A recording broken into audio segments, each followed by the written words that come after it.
I want to shake your hand. I've been taking your email newsletter weekly now for years. It's the first time I may have laid eyes on you at one of the Epic Voyagers meetings in Grapevine, but this is the first time we've ever had time to visit, so it's really nice to meet you. Nice being here with you. Yeah, and we're in Tom's home.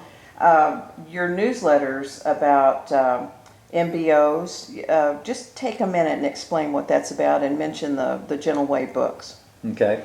An MBO is an Acronym? Acronym, thank you, for most benevolent outcomes. And that's something that you request for yourself, and a BP or a benevolent prayer is what you ask for other people. And I found that these are very, very powerful statements.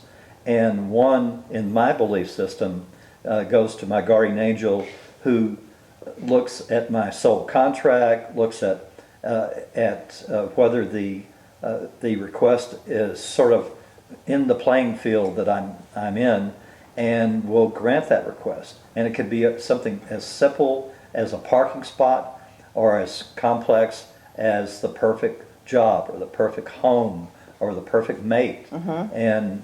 And these are just very, very powerful things that you can request for yourself, and it keeps you not only on your soul contract, but it also helps raise your vibrational level over a period of time, and that's very important for all of us. And I know that you've written 3 books about those. Right. One's called The Gentle Way, Self-Help Guide for Those Who Believe in Angels. The Gentle Way 2, the Journey Continues, and the Gentle Way 3, Master Your Life. What was that for your life? Master Your Life. Master Your Life, okay. Right. And your website is The Gentle Way Book? TheGentleWayBook.com. Got to put book in there, right? Otherwise you go somewhere else. Yeah, The Gentle Way Book, just like those words are normally spelled. Yeah. TheGentleWayBook.com, and all 3 of those books are available there. And you have another one called First Contact. Right, First Contact. Say a little about that one. First Contact: Conversations with an ET. And in 2008, I was introduced to a person, I'll call him, that's a member of my soul cluster, or soul group. Mm-hmm. And he was introduced to me by my guardian angel, Theo. And since then, I've asked him hundreds and hundreds of questions about his planet, about their solar system in the Sirius B star system, and about their spaceships, and all sorts of things about life. And he's an amphibian, and he's part of the Earth experiment. He's had 800 lives on Earth, but right now he's back on the water planet, and he's a member of a First Contact team that goes out to other developing planets, and they introduce themselves and offer their assistance as they progress into farther into creating and being more advanced. Sort of a spiritual evolution track, sort of. And physical. And physical. Yeah, because in the book, one of the places that I asked him to explain, they had visited a desert planet with sloth-like beings, and he said they're several thousand years away from developing, but they introduced themselves, and they took on the appearance of an old, wise sloth being, like a shaman, a sloth shaman. Exactly, so they wouldn't scare them. And that's how they said, we're here, and we're friendly, and we'll be back ever so often. So based on what you just said, it's entirely possible and maybe likely that people here on this planet for eons have been encountering individuals from other planets who have represented themselves to look like something or someone we would be comfortable with speaking to. Yes. That's pretty fascinating right there. Yeah, but up until recently, of course, when we shifted from the 3rd focus to the 5th focus, they couldn't stay very long because the energies were so dense Right. that it was uncomfortable, Right. even though they have on these invisible sort of spacesuits. They're like energy fields around them, so that they can breathe and also communicate. So it looks like they're actually talking to you, even though they're talking in their language or whatever they use. Sure. So it's not telepathic necessarily communication, it's Although they spoken, can, yes. but you do hear it in your own language, so there's no confusion. Exactly. I want to make sure everybody knows about your newsletters because, as I said, I've been subscribing to those for years now. How far back did you start those? 2007, I think it was. And they're like weekly, so there's Yes, a treasure I started trove. out thinking, oh, well, maybe I might have enough information for one a month, and then quickly it was twice a month, and then weekly. Yeah, And it's just caught on, and they're international. Some of the questions, I'm really kind of amazed you don't have to do some translating of questions because you've got people from literally all over the world True. that write regularly. Yeah. And I really want to encourage you to go to thegentlewaybook.com and subscribe to the newsletter. But also, one of the neatest things about Tom's website is he has a search page. And here are all those years and years and weeks of articles, but you can throw in a topic like, there's been a sighting recently in El Paso, Texas, of a perfectly cube-shaped UFO, apparently, that came out of what looked like a vortex in the clouds. You could do a search on UFO cube Minneapolis and see if you come up with anything like that in Minneapolis or whatever you like. It's just a very powerful any kind of subject, yeah. page in the website. Yeah, and I know this is going to sound probably as strange as anything we talk about today, but I've been told that what I'm supposed to be doing and why I have to do these weekly is that my newsletters and all the information that I'm putting out is going to be much more read someday. And even like after I've transitioned, gone on to my next adventure, that a lot of the stuff, the MBOs are going to be around for hundreds of years, and there's going to be much more. And I was just told just this week that besides the next book that I'm planning, which is going to be a kind of a mammoth book on that I'm tentatively titling "Life: Conversations with a Guardian Angel and Gaia." That's going to be a really big book. No but I kidding. just was told this week that I've got another book after that, but I don't even know what it's going to be. That's exciting. Yeah. Well, that means if you're going to finish a mammoth book and another book, you're going to be around for a while. Yeah. That's good news. I thought I was going to be checking out around 85, and I've been told that I'll actually be a little bit farther along than that. The coolest answer for that I've ever heard in a movie is God's just not done with me yet. Yeah, that's good. Well, there's a topic you touched on that we're going to cover in a second video interview. But what we're going to talk about today is your latest book that's coming out just within the next 8 weeks or so. Yeah, it'll be out in September 2015 as we're Right. talking. Or who knows, maybe sooner. It's Atlantis and Lemuria, the Lost Continents Revealed. Right. And As we're talking, it's just going to the printer on Monday, so. oh, that's- wonderful. That's wonderful. They- Now, people will be able to find it on your website for sure, but is it also going to go to Amazon and It's going to be on every single venue that you can buy it on. and in the bookstores Books, like what is it called? Books and whatever. Barnes and Noble? Barnes and Noble, yes. And there's another group, smaller chain, Hastings, I think, and some of the smaller towns, so they'll probably have Yeah. copies of it too. Yeah, Hastings has about, I think, 200 something stores. Okay. And I actually had done a benevolent outcome for writing back from a book convention in Washington, D.C., and I wound up sitting next to the buyer for Hastings. What are the odds? So, and it started out that the girl that I was sitting with, I'd done a benevolent outcome, and I'm saying, well, okay, and but then this guy said, well, I'll switch with you because she wanted to sit with her friend. Oh, yeah. And when he switched, that was the guy. That's just, talk about a benevolent outcome for you. That's great. Yeah. That's great. Well, I've got, what's interesting about this book to me, and you covered some of this, maybe all of it in your newsletters. You may have saved some back for the book alone, but I've always been really interested in Atlantis and Mu. Before we talk about the topic, can you explain just real briefly how it is that what is your process? How do you get this information? Okay.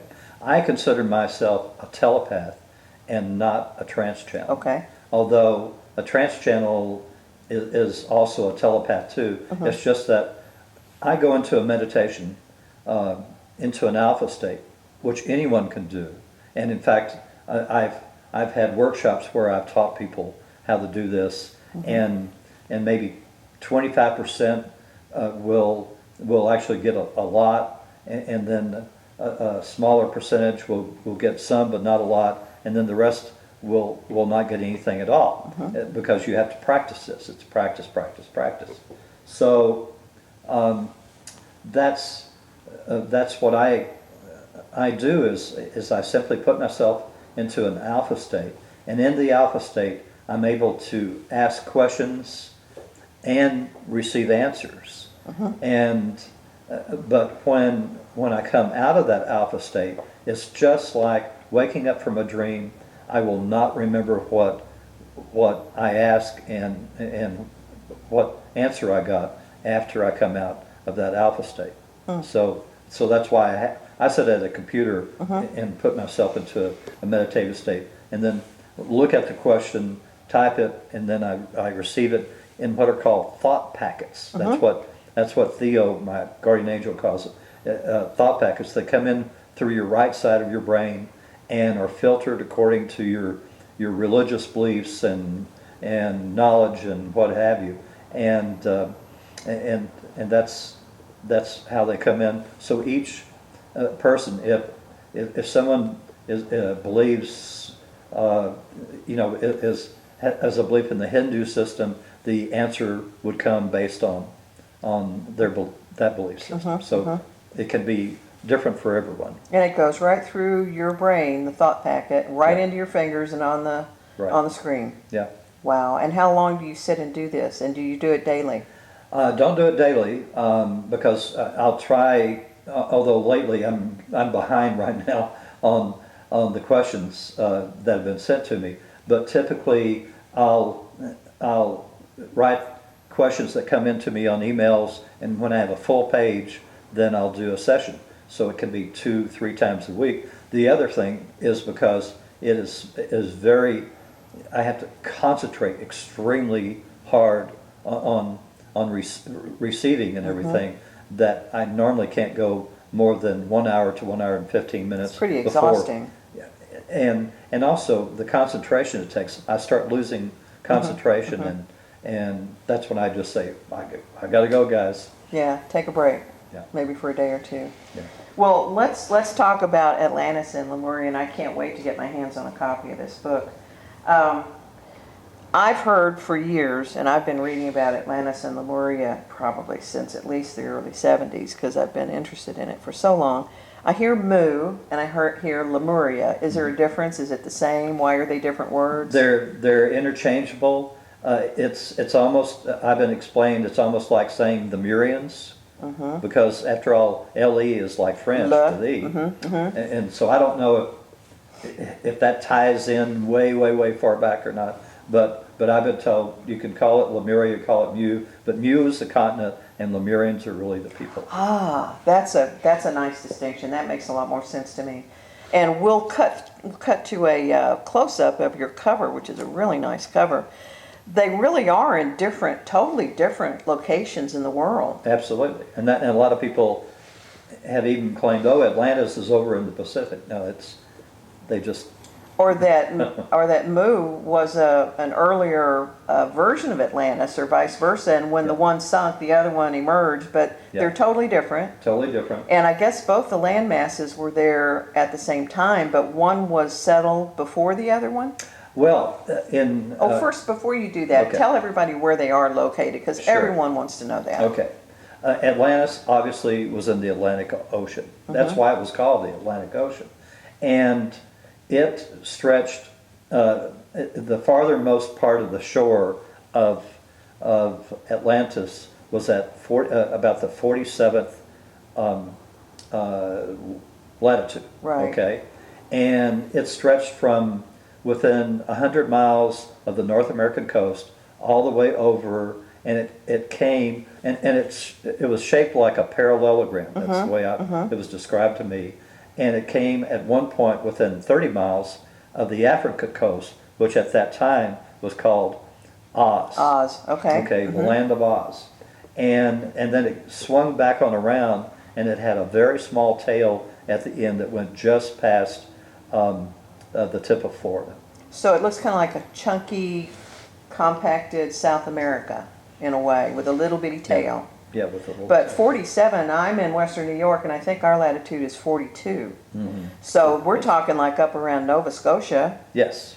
And all the way down to Florida. Newfoundland. Yeah. And then down to Florida and straight across to Africa and I guess the British Isles or Spain. It stops around Spain. Well, actually, remnants of Atlantis includes like the Canary Islands.